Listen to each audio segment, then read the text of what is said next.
Hi everyone, I'm George and today I'm at Aqua Depot, which is a really cool shop, aquarium shop in London, UK. And I just thought I'd give you a little bit of a preview of some of the planted display aquascapes that I've been kind of in charge of over the last couple of months. They originally set up, all three of them were originally set up probably about 10 months ago. And I don't think the owner Ryan will mind me telling you that they were a little bit neglected. Ryan is pretty much a one-man band and he has so much to do. So yeah, I've been looking after them, giving them a bit of TLC, and they're looking quite nice. They're not looking their best right now. We've got until the 27th of May. The reason for that is there's a really cool expo called the Aqua Expo 2018, which is being organised by Aaron's Aquarium and Reef Community Worldwide. So put that in your diaries, 27th of May, which is a Sunday, here at Aqua Depot in London. Going to be an amazing event. It's going to be free entry. Going to be loads of hobbyists here, loads of time to chat, and I'm going to do some aquascaping demonstrations, do an aquascaping talk as well, so you can look forward to that. Anyway, let's have a look at some scapes and I'll talk a little bit about them in more detail. So this aquarium measures 4 feet long by 3 feet front to back by 2 feet tall. I actually aquascaped this last week. In fact, it's pretty much this time last week that I set it up, and it settled in really nicely. The water's crystal clear. They're really happy with it. It's really slow growing, easy plants. We're not injecting CO2. We've got 2 or 3 varieties of Anubias in there, some classic Anubias Nana. There's some larger Anubias Barteri, and we've got some small Cryptocorynes in there. I think this is Undulatus Red, which will get a little bit bigger. And there's some Bucophilandra as well, which was taken out of an old aquascape. Rocks that we've got is Dragonstone, and then we've got some kind of inert quartz gravel. I can't remember the brand. A huge piece of bogwood here. And then in the back, sort of the background in the left, we've got some soil which is going to be ready to plant some taller plants in next week once we get our delivery from Tropica. The lighting is loopy LED, super expensive, but very, very controllable, very powerful. We've only got it on half setting here, which is going to be plenty for these plants.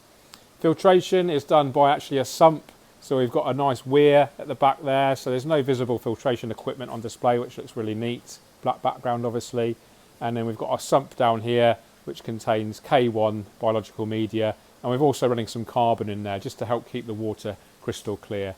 So I think it looks really nice, really kind of simple aquascape, and we're just considering what kind of fish to put in here.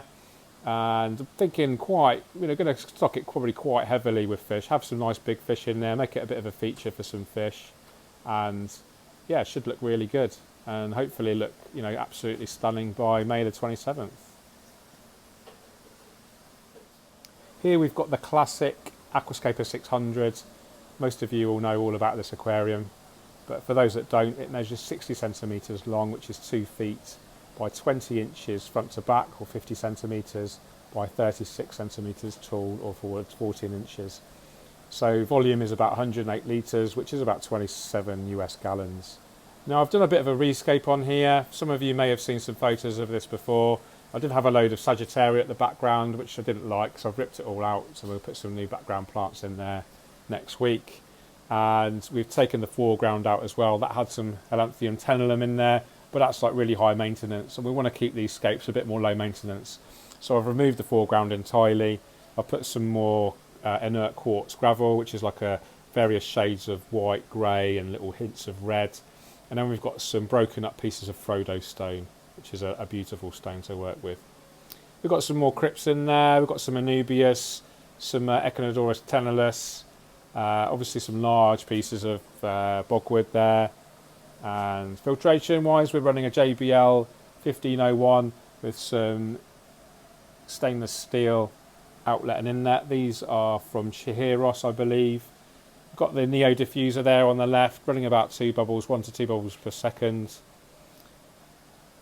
And again, the loopy LED lighting, which, like I said, very expensive, but really kind of powerful and controllable.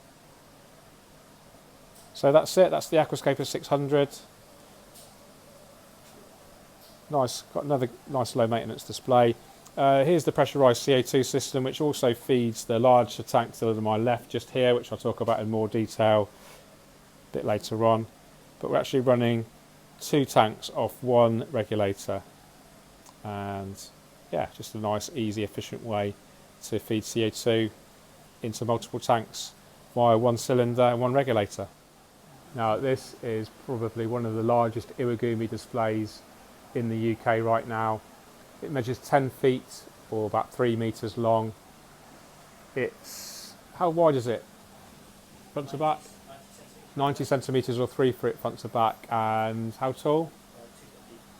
2 foot tall, so 60 centimeters. And it's just a stunning tank, I think. Minimalist iwagumi, again using the Frodo stone. This is actually aquascaped by Adam Pasquella and a few of his helpers at the event 10 months ago.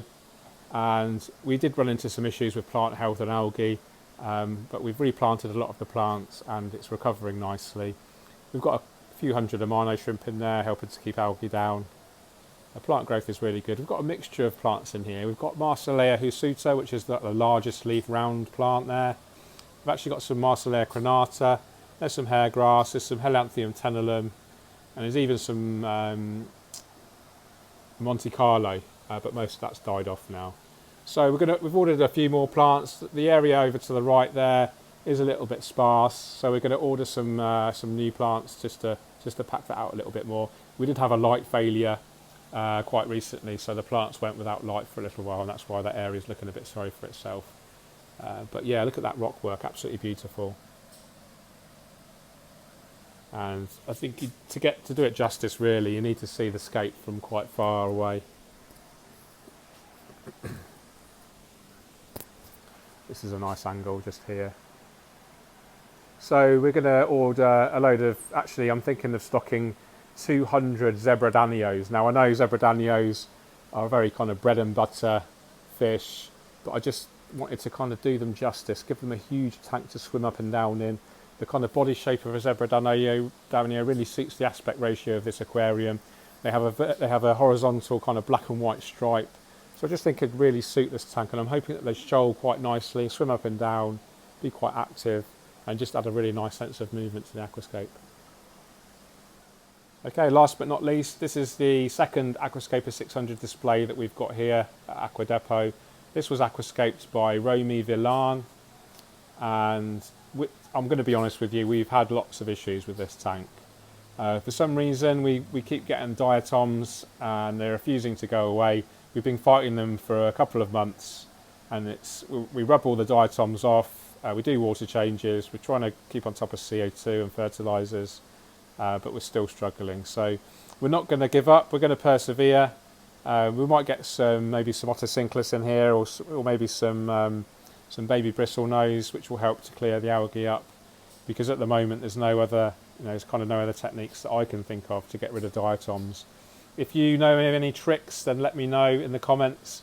If you had diatoms before that have been really persistent, what did you do to get rid of them? So anyway, still a nice scape. Again, it's been 100% kind of replanted because the tanks were kind of neglected a bit, but it's still a strong scape. The hardscape's beautiful, the planting is attractive. It's just unfortunate that we've got these diatoms. I'll give you a close-up of it just to kind of give you a better idea. You see that the brown stuff on the leaves. Plant health isn't too bad, it's just this really kind of annoying brown diatoms that we're getting, brown algae.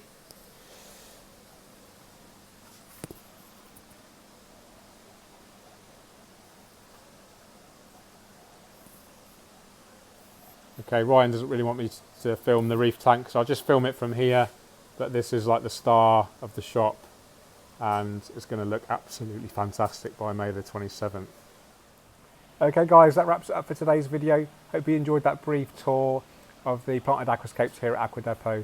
Don't forget to make a note of May the 27th, which is a Sunday, the Aqua Expo, awesome event here. I'll be aquascaping. It'd be great to meet some of you guys if you could make it. So let me know in the comments if you can make it, and I'll keep an eye out for you. So take care, keep on scaping. Cheerio.